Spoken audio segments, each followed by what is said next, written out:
is bewegen, want je verzet letterlijk je gedachten naar een andere plek of medium. Tijdens zou je moet wachten, naar de woord nog onderweg is op weg naar je blad. Toe leg je massas kilometers over je hersens voordat je er raakt. Elke stap in schriftproces is onderdeel van een beweging. Iedere letter wordt gekruid door de kromming van mijn omgeving, de trilling van mijn ledematen, zodat ik het blad beroeren. Soms is in die zinnig, zit er niks aan buttons af te voeren.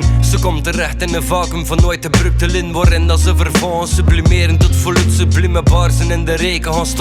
Voor het beschreven te worden, ze is baren tot dat levende storen. In het reservoir van mijn gedachtegang, er lopen sporen rond de drukte van je welste pure chaos in het hoogseizoen. Momenten worden danken dagelijks aan schrijven zin, soms op een blad, soms op pc, soms in mijn hoofd tot niks niet vinden als instrument ter vastlegging. Te beurde fracties, de gepaste tekst kan iemand letterlijk bewegen tot actie. Ook ben, verwerk ik informatie en ervaring, ook vooruit het vlak van mijn eigen jaden en verklaring. Als zo kom ik tot mezelf, het is essentieel dat ik in dit leven nog gewezen zie voor het alfabet te bespelen. Was al zet ik echt te stappen en schrijven is mijn leven en dus blijf het nooit niet stilstaan, want schrijven is bewegen.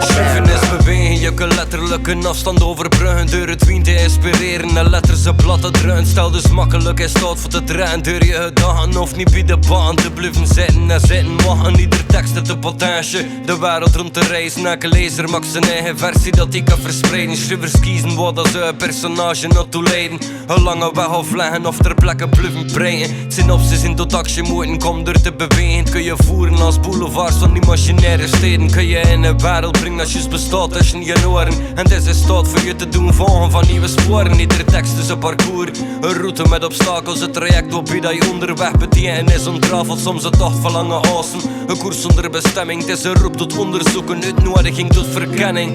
Tijdens geschreven doe ik letters in een richting, tracht het meisje te vervoeren naar ergens zonder verplichting. Iedere stap wil ik als keuze laten, zodat de lezer kan beslissen of dat hij tot de destinatie wil deuren gaan. Mijn vingers cruisen op het ritme van gedachtenstroom en trachten de instructies te capteren in mijn achterhoofd, om tot de plek te komen waar ik het lyrische kan leggen. Dus blijf het nooit niet stilstaan, want schrijven is bewegen.